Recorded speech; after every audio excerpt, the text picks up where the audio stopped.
ఆయన ఆ తర్వాత నటుడైన తర్వాత ఘంటసాల బలరామయ్య గారి ప్రోత్సాహంతో సినిమా నటుడయ్యారు. సీతారామ జన్మంతో తన సినీ రంగ ప్రవేశం చేశారు. ఇప్పుడు ఆయన కొన్ని సంగీత భరిత చిత్రాలు చేశారు. ఈ జయభేరి కానివ్వండి, అలాంటి సంగీత భరిత చిత్రాల్లో లిప్ సింకింగ్ కావాలంటే ఆ సంగీతం మీద పట్టు ఉండాలి. ఆ స్వరాలన్నింటినీ కూడా అద్దం ముందు కూర్చొని ఘంటసాల వారితో కలిసి ప్రాక్టీస్ చేసి ఆ పాటకు తగిన న్యాయం చేయగల దిట్ట ఎవరయ్యా అంటే మన నాగేశ్వరరావు గారిని చెప్పాలి. ఎందుకంటే రసికరాజ తగువారం కామ, మది శారదాదేవి మందిరమే ఇలాంటి పాటలన్నీ కూడాను ఈ జయభేరిలో ఉంటాయి.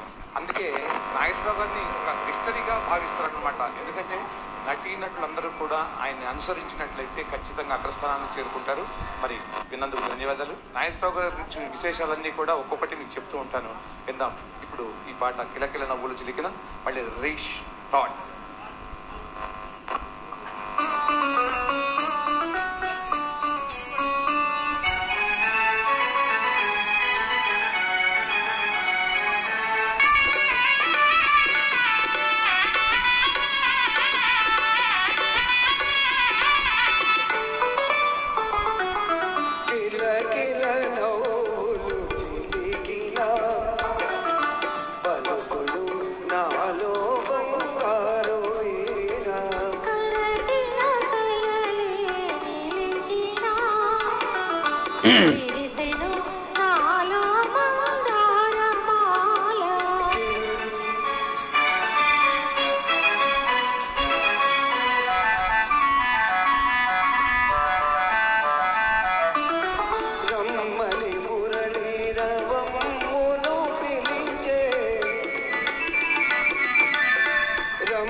Sorry.